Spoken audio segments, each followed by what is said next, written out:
O Brasil está segurando uma bomba nas oitavas de final, e o nome dela não é Erling Haaland. A lesão do Lucas Paquetá não apenas tirou o jogador da Copa, ela destruiu por completo a engrenagem do meio-campo e abriu uma cratera na equipe do Carlo Ancelotti. A solução que a torcida e a imprensa exigem é óbvia. Coloca o Neymar de titular e resolve o problema. Só que os bastidores da comissão técnica escondem um cenário muito mais tenso. Escalar o camisa 10 desde o primeiro minuto não é apenas um risco físico absurdo. É um movimento que pode jogar a seleção direto na armadilha tática da Noruega e ativar o maior pesadelo sul-americano nas Copas: a loteria dos pênaltis. Deixa eu te explicar exatamente como esse plano secreto do Ancelotti funciona. Mas antes, já esmaga o botão de like e se inscreve no canal, porque aqui a informação é direto ao ponto e sem massagem. A verdade que ninguém quer aceitar é que a perda de Lucas Paquetá destruiu o centro nervoso do esquema tático brasileiro.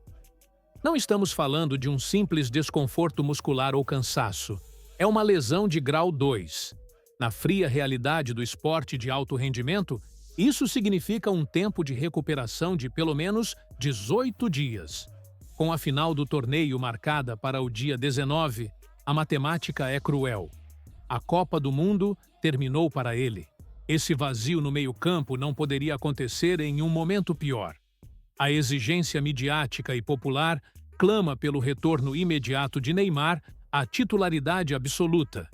Ele está treinando normalmente, tem contato com a bola e, fisicamente, possui ritmo suficiente para iniciar a partida e assumir a responsabilidade. Parece a substituição natural, a peça de ouro que falta no tabuleiro. Mas colocar o gênio em campo desde o apito inicial é exatamente o que a seleção norueguesa espera que o Brasil faça. Preste muita atenção na armadilha tática. A Noruega não vai oferecer o menor espaço. Esqueça as partidas abertas e as trocas de passes confortáveis que os times sul-americanos preferem. Quando tem a posse de bola, os europeus avançam em um esquema 4-3-3 extremamente vertical. Mas no momento exato em que perdem o controle, jogadores fisicamente imponentes como Sorloth e Nusa recuam com velocidade máxima. A equipe inteira se transforma em uma fortaleza compacta, um 4-4-2 quase impenetrável. E lá na frente, isolado, fica Erling Haaland, como um predador esperando apenas um erro de passe no meio-campo brasileiro para fulminar a defesa em um contra-ataque letal. Se você analisou o confronto dos nórdicos contra a Costa do Marfim, sabe exatamente do que estou falando. Os noruegueses venceram por 2-1, mas sofreram uma pressão esmagadora. A seleção africana dominou as ações em vários momentos e os empurrou contra as cordas. A Noruega só não voltou para casa mais cedo porque o goleiro Nyland, o veterano do Sevilha, teve uma daquelas atuações monumentais onde defende o impossível. Mas não se iluda. Contra o Brasil, o plano norueguês será infinitamente mais calculista.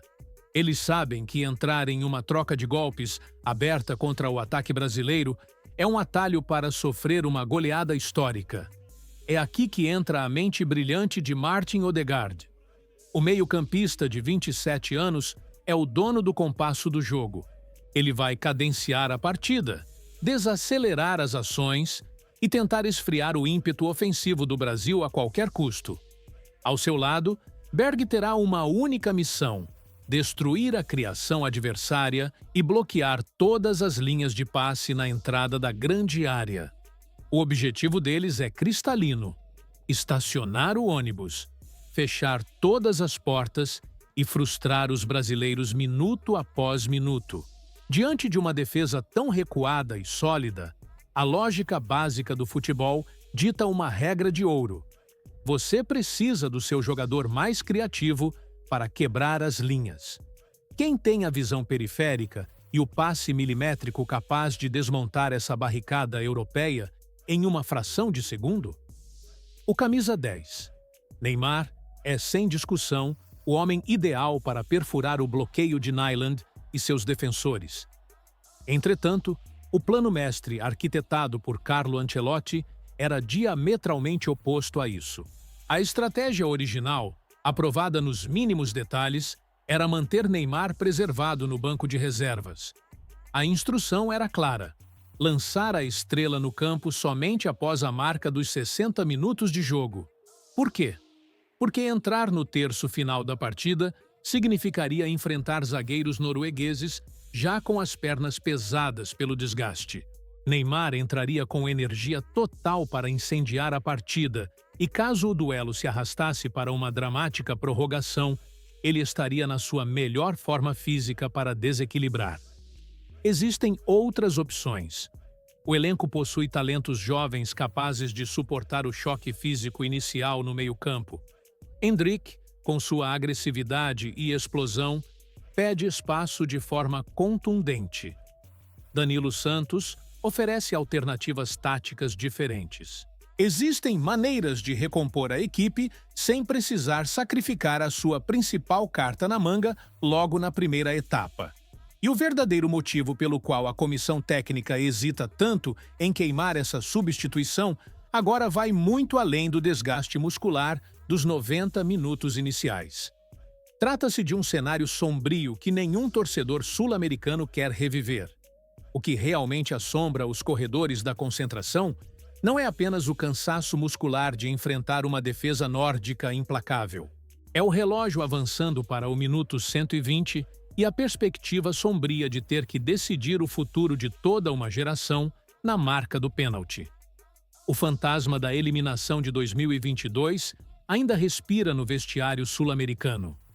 Naquela época, o mundo inteiro testemunhou uma falha tática brutal: guardar o melhor batedor, o camisa 10, para a última e decisiva cobrança.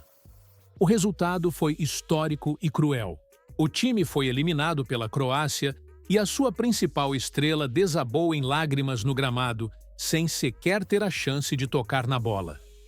Carlo Ancelotti estudou essa tragédia esportiva meticulosamente e tomou uma decisão irreversível. Isso jamais acontecerá novamente sob o seu comando. O plano de emergência, que já estava engatilhado durante o drama contra o Japão, é uma lei absoluta para o duelo contra a Noruega. Se a vaga for decidida nos pênaltis, o camisa 10 é o primeiro a caminhar até a marca da cal. Fim de discussão. A lógica do treinador italiano é fria e cirúrgica. Colocar o seu jogador mais técnica na primeira cobrança não é apenas para garantir a vantagem no placar. É uma tática de destruição psicológica. Ele converte, atrai toda a pressão do estádio para os seus ombros, alivia o peso esmagador sobre os companheiros mais jovens e transfere o desespero diretamente para o primeiro cobrador europeu. É a guerra mental em sua essência. E é exatamente aqui que os dois cenários colidem de frente. Se o craque for escalado no sacrifício desde o primeiro minuto para tentar furar a muralha norueguesa, em qual estado físico e mental ele chegará para bater o pênalti mais importante da temporada após 120 minutos de batalha contra defensores imponentes? A perna treme, o músculo cede e a precisão desaparece. Preservá-lo no banco até os 60 minutos é a única garantia matemática de que a principal arma psicológica da equipe chegue intacta ao momento crítico. Mas a comissão técnica tem consciência de que um homem sozinho não vence uma disputa de pênaltis. A lista de cobradores de confiança traz nomes que estão carregando o futebol europeu atual. O atacante Igor Thiago, por exemplo, surgiu como uma certeza nos treinamentos, ostentando um aproveitamento impecável. Contudo, os olhares do mundo estão voltados para o poder de decisão da nova geração, especialmente Vinícius Júnior e Endrick. Quando falamos de Endrick, os relatórios internos da seleção indicam algo fora do comum: uma frieza na finalização que desafia completamente a sua juventude. Ele não demonstra hesitação diante dos goleiros e possui índices brutais nas sessões fechadas. Vinícius, por sua vez, é o símbolo atual do desequilíbrio ofensivo e vem assumindo a responsabilidade de forma natural em cenários de pressão máxima. Ambos estão blindados e prontos para o chamado. Marquinhos também demonstra uma evolução enorme nas cobranças recentes, mas a verdadeira questão de fundo é: ninguém quer testar os limites do coração dos torcedores novamente. O objetivo primário é resolver essa partida no tempo regulamentar. Sobreviver à ameaça de Erling Haaland e ao ferrolho norueguês sem precisar da prorrogação é uma obrigação, especialmente porque o chaveamento do torneio está se transformando em um cenário de caos e oportunidades. A seleção do México já comprovou a sua força descomunal, superando o Equador de forma categórica por 2-0 e garantindo seu espaço nas quartas de final com autoridade inquestionável. Enquanto a comissão técnica brasileira calcula os riscos de usar o seu camisa 10, a rota para a grande final está se abrindo, mas o caminho exige passar ileso pelo campo minado nórdico. O mínimo erro de cálculo agora significa voltar para casa. O caminho para a taça nunca esteve tão aberto e, ao mesmo tempo, tão perigoso. O dilema de Carlo Ancelotti expõe a grande ferida do futebol sul-americano quando enfrenta europeus em fases decisivas. A linha finíssima que separa a nossa ousadia natural da mais pura sobrevivência tática. Agora, a prancheta está nas suas mãos. Para a nossa realidade no futebol latino, o que é um pesadelo maior?